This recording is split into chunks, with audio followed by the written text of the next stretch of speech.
Yo, yo, yo, we are back with another video. Joe Squad in the building. Y'all already know the vibes.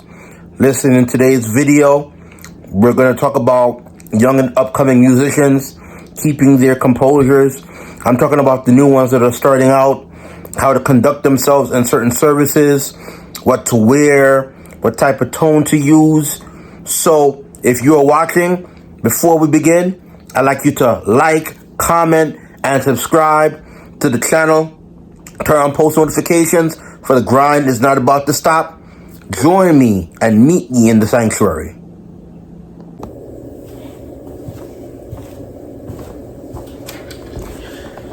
Welcome to the sanctuary.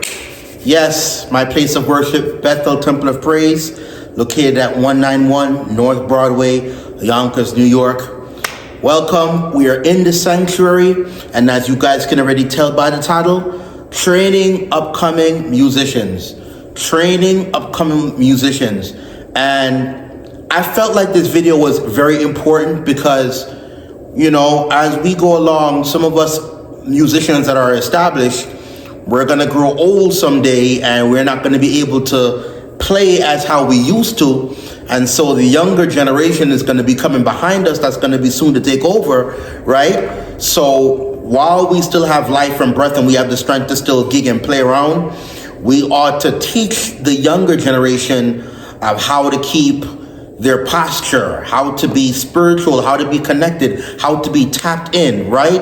And so in today's video, I want to teach the upcoming, organists, keyboardists, and this could also go for drummers and bass guitarists and lead guitarists, saxophonists, even singers. You know what I'm saying? But this is more so for musicians, keyboard players, and organists. Now, to begin, first things first. If you are an upcoming musician, you must learn every record. You must listen anytime you get a link, whether it be a YouTube link, whether it be an audio link, whether it be a choir song or a praise and worship song. Your duty as a musician to learn the song. Now, as far as the key wise, if it depends on if you learn the song in the original key, but also now if they decide to change it to, let's say the song is in A flat, right? But then the church that you play for, they sing it in A. You got to understand the rudiments, the fundamentals of exactly what you would, the same pattern that you're basically playing in A flat, you're going to be playing it in A, right? So, right?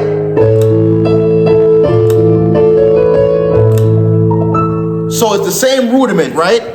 And also, not only do you listen to the record, but also for the upcoming musicians that are coming, yes, it's a gig, and yes, you're getting paid, because if you guys check my videos, a couple videos back, I spoke about should musicians get paid, right? Y'all go check out that video.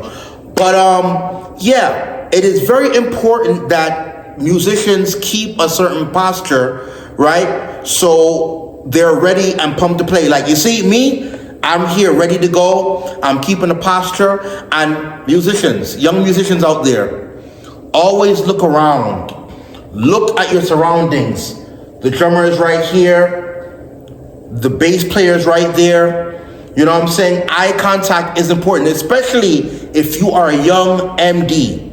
Especially for the young MDs, because musicians are counting on you. If they can't count on you, then you fail. All you're going to hear is a lot of mixed signals with the music. Everything is not going to be in one accord and in one place, right?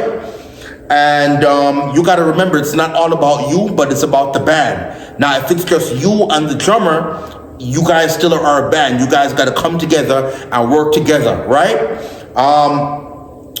To my young musicians out there, yes, you get called for a gig. Wonderful. Also, as they say, in Rome, do what the Romans do.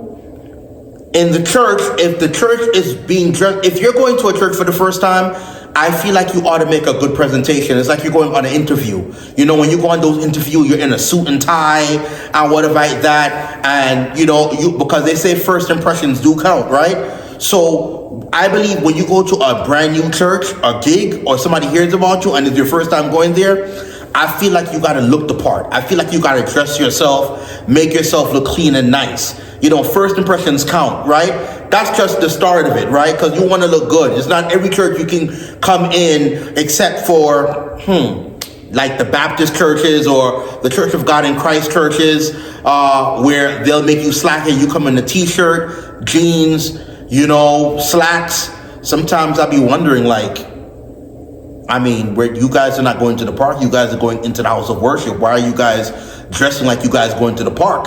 You know what I'm saying? And listen, I'm all for musicians being relaxed and looking good, because I understand, you know, summertime, you don't really need to be in a whole bag of clothes. You know what I'm saying? I'm not telling you to strip naked. The devil is a liar. But what I'm simply saying is, you know, conduct yourself accordingly. You know, summertime, I understand, especially if like my church, we worship for 3 months on the outside. So of course we're in t-shirt, jeans and sneakers, but at the same time, we have to adorn ourselves, because we have to understand that we are on live, people are watching, and we can't just dress any type of way, because we're still worshiping God even on the outside. You're not going to the park. Your outside clothes differs from your dressy clothes. Just like if your friend invites you to a wedding or to a banquet or to an all white or to an all something affair, you're not going to just come wearing anything you want. Correction, if you go to court, you're not going to wear what I'm wearing right now, a hoodie, sweatpants and sneakers. They're gonna turn you back, because they're gonna be like, you're not taking this thing seriously. On national TV especially. No, you gotta dress yourself. You gotta adorn yourself the right way so people can take you seriously and be like, okay, I see where he's coming from, right? Now, another thing for musicians is you gotta keep a certain posture. You gotta look at the choir director. You gotta look at the preacher. You know what I'm saying? You gotta study them. You know what I'm saying? If the preacher is preaching in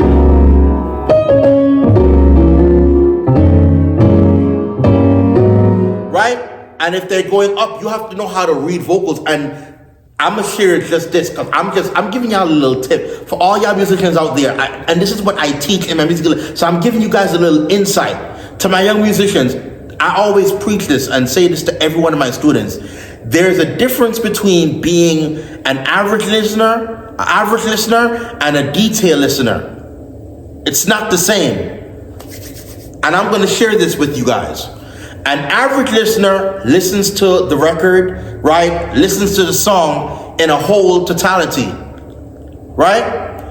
But a detailed listener, and I'm talking to the young musicians, although you are listening to the whole entirety of the song, you got to listen to the parts, the key parts that most people won't listen to. An average listener will listen to everything, but a detailed listener will pay attention to the details. So an average listener will listen to everything, but the detailed listener will listen only to the details that most average listeners won't listen to until they get a second or fifth, 10th play of the song and be like, oh, I hear the trumpet, I hear the sax, oh, I hear the keys coming to this, I hear that coming to this, right?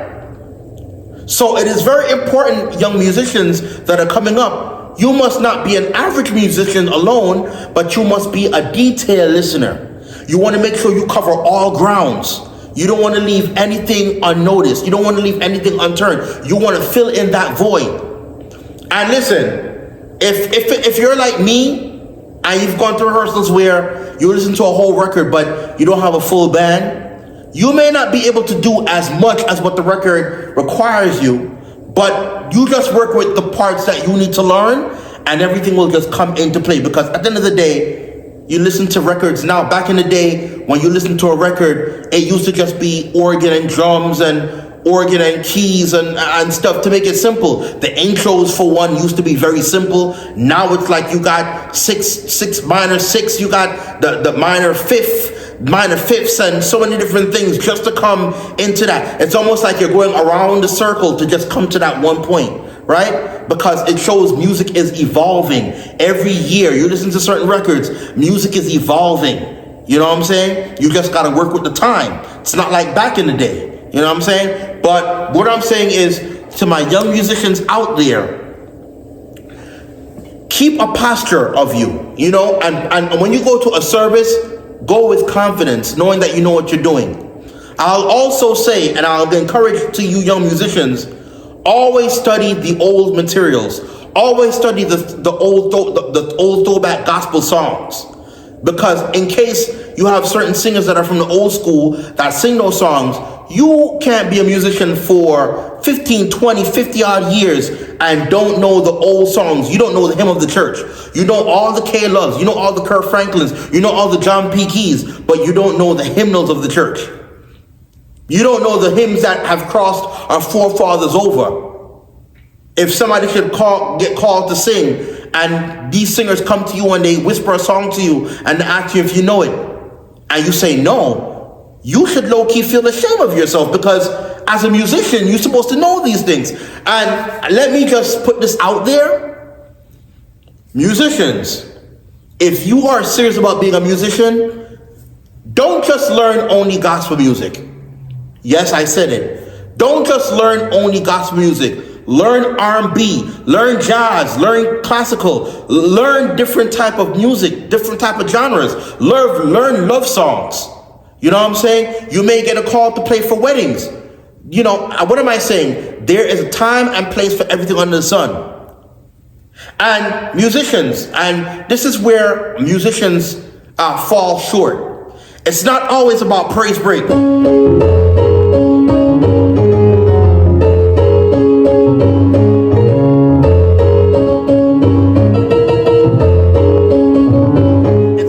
About praise breaks, right? Sometimes, and I'm going to share this with you, sometimes it's not always about praise breaks all the time.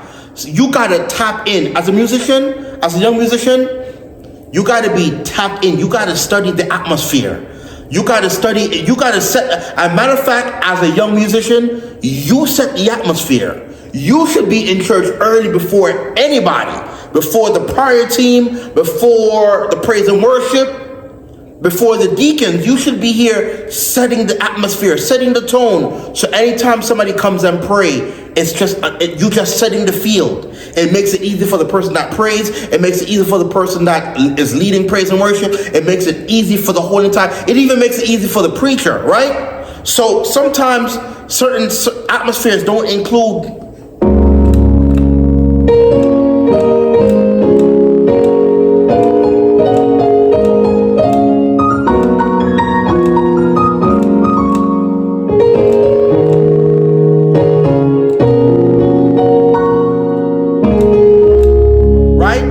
Now that's keys. That's natural grand, right?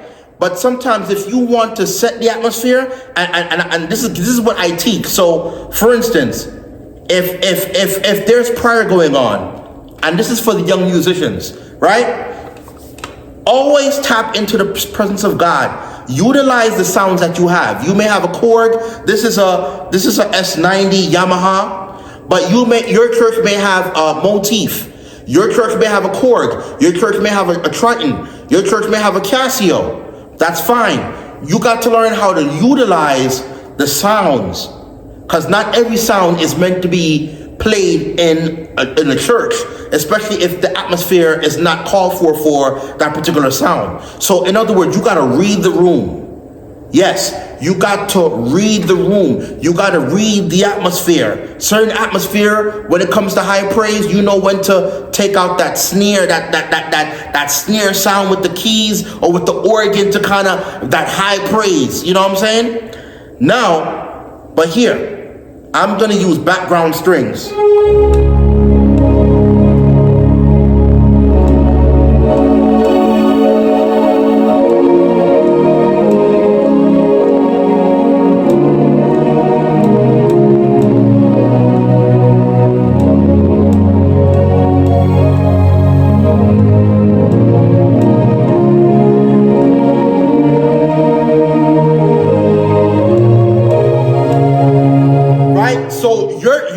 Setting, I'm just giving an example. You're basically setting the atmosphere, and that was C sharp, by the way. You're basically setting the atmosphere for God to move, right? So that way, when it's time to pray, you're already setting the tone.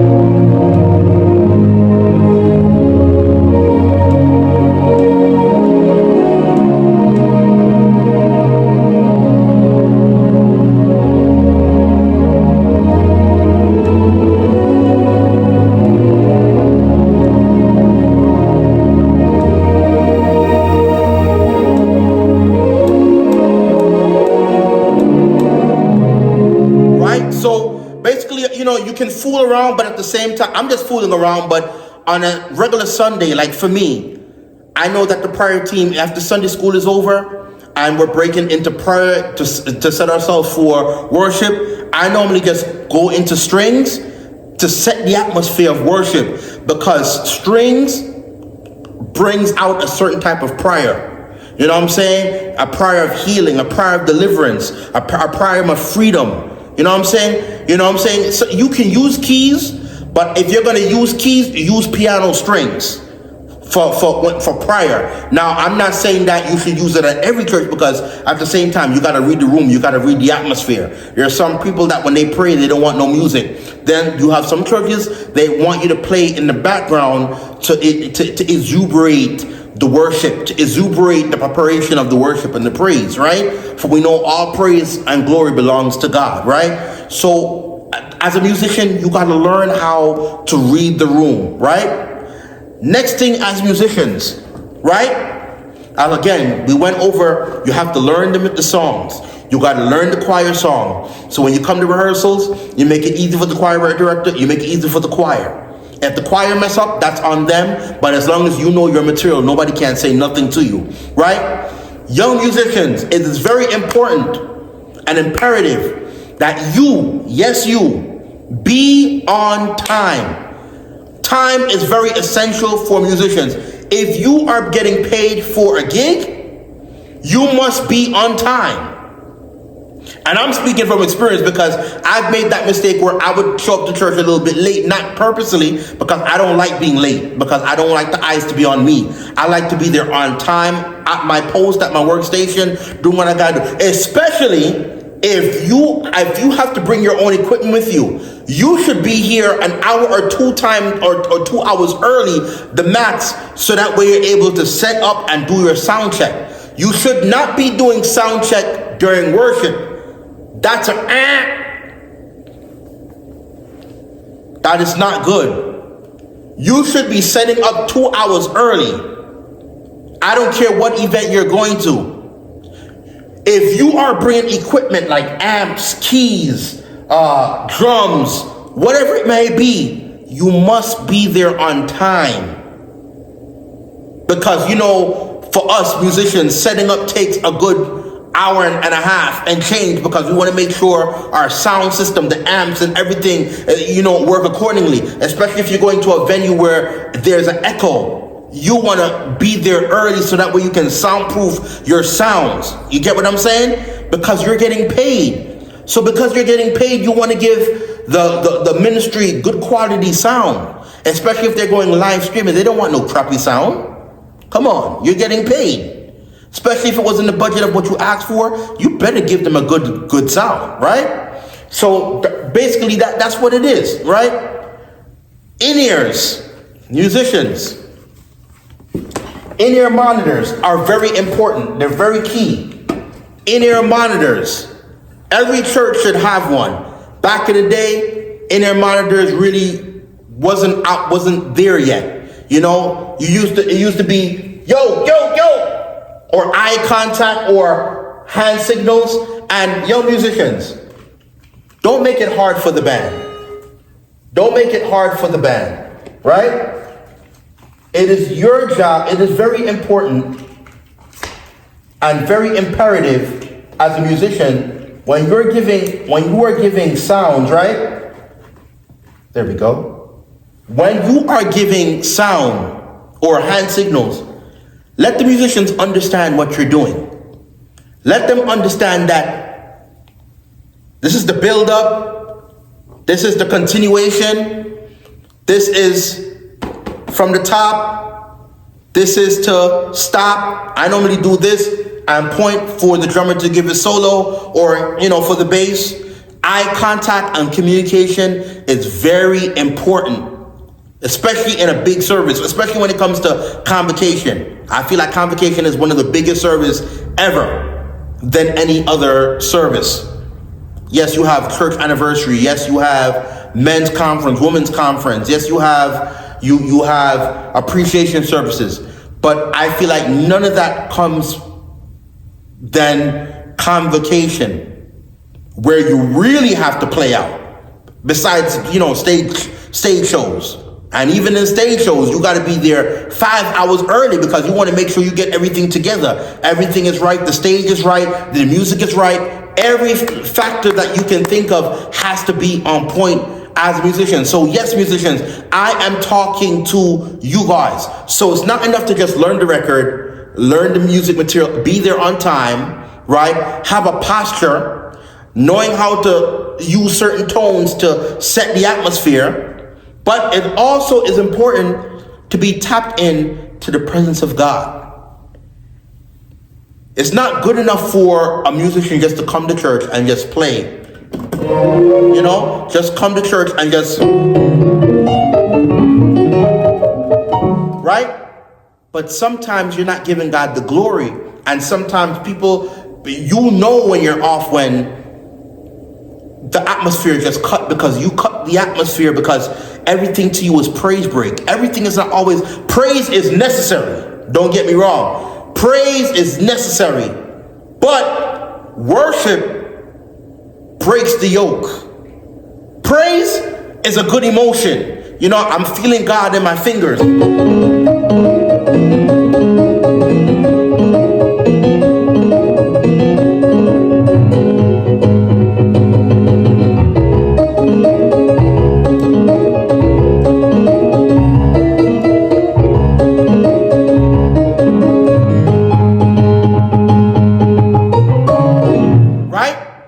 And it feels good, right? I'm sure y'all was dancing for a little bit in y'all rooms, wherever y'all at, whether y'all outside at work, whatever y'all watching this from, even if you're watching the playback. I'm sure it feels good, right?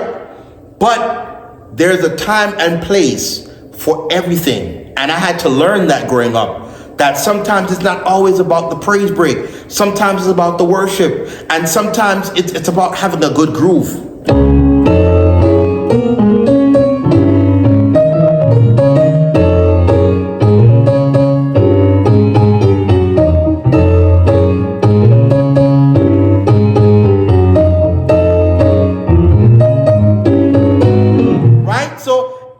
Have a time and its place within a service. Now, if you're at a Baptist church or Church of God in Christ, they're good for a good bump and a good praise break and a good shouting, right? But when it comes to worship, the worship is a different atmosphere. It sets the tone, you know what I'm saying?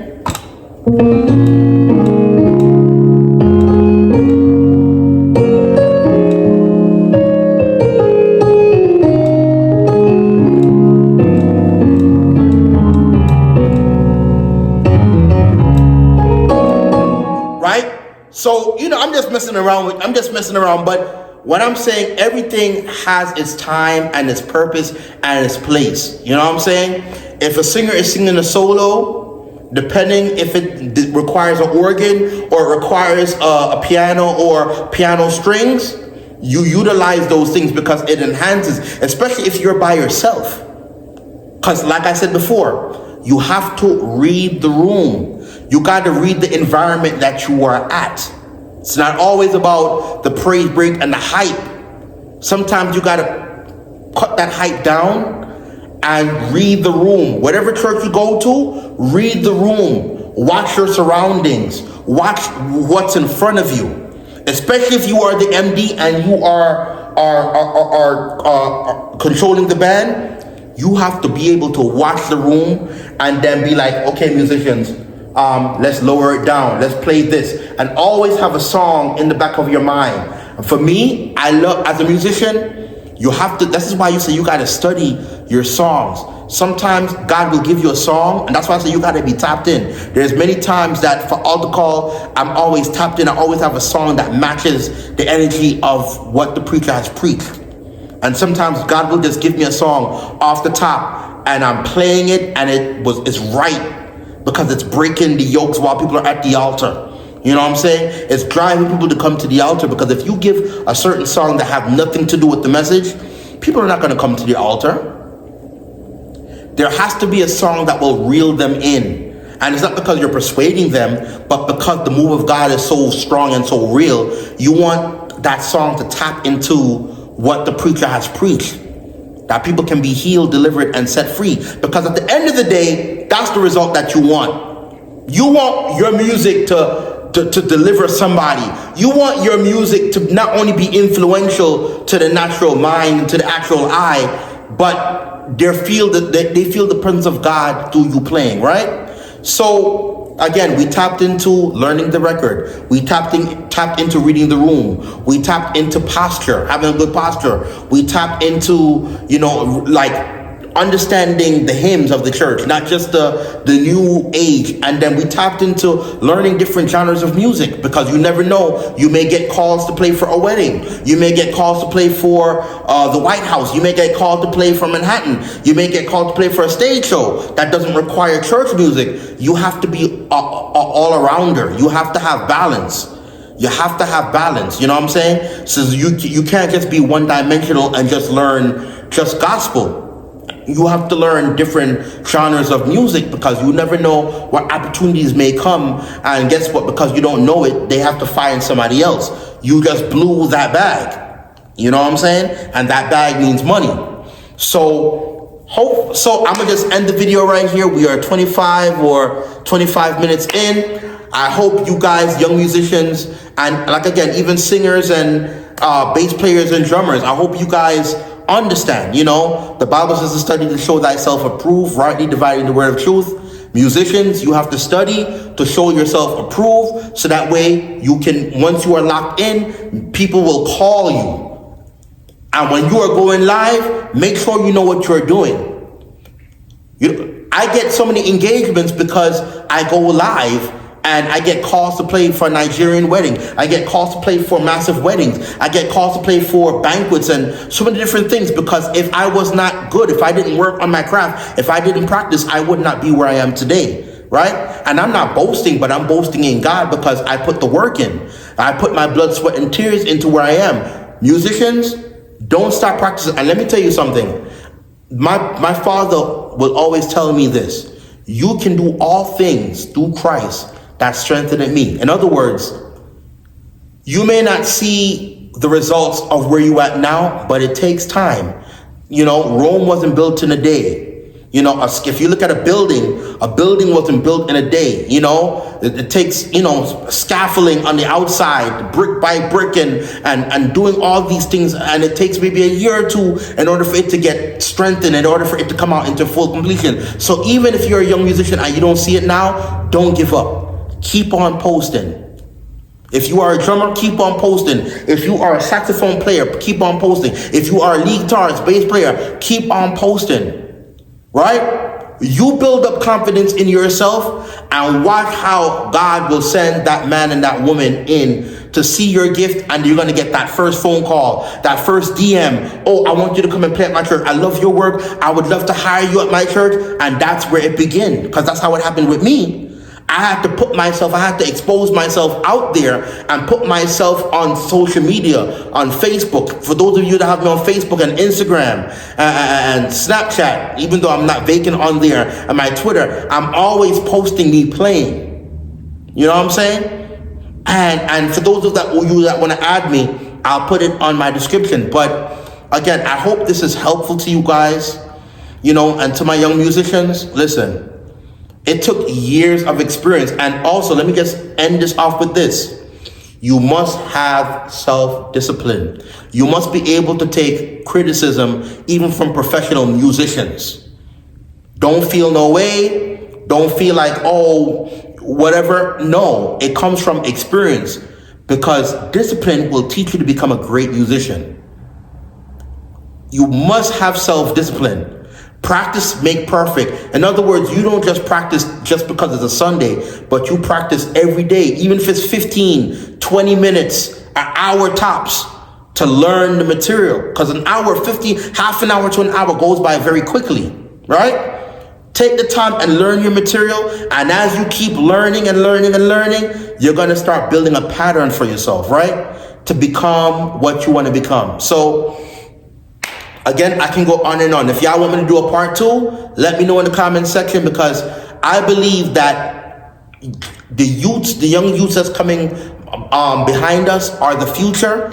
And if we don't train them now and let them know what they're going to be facing, what they're going to be going through, then they're never going to learn. They're going to learn in a horrible state. So it's very important. And the good thing about it in this generation, when I was learning, we didn't have so much of the YouTube and the Google and to help us. We had to learn by going to other churches, by other musicians, and watching their fingers to see how they taught us and learn a few things. Now we have no excuse. You musicians have no excuse. You guys have the World Wide Web, Google, you have YouTube. You have persons like me that is a music teacher that was able to teach you music, whether it be in virtual or in person. You know what I'm saying? So we have no excuse. So I want y'all to like, comment, and subscribe. Turn on post notification, for the grind is not about to stop. We are in the sanctuary. If you guys enjoy it, press that thumbs up, press that like button, and again, subscribe to the channel. You've been here with me 3 months in. Come on, subscribe to the channel. We're on the road to over 1,000. So let's get it. For those that have been subscribing recently, I appreciate y'all. I see y'all. The comments, I love y'all. I appreciate y'all. And listen, the grind is not about to stop. Love y'all. I pray that you young musicians are encouraged. Again, practice makes perfect. And always be tapped in into the Prince of God. And listen, y'all going places.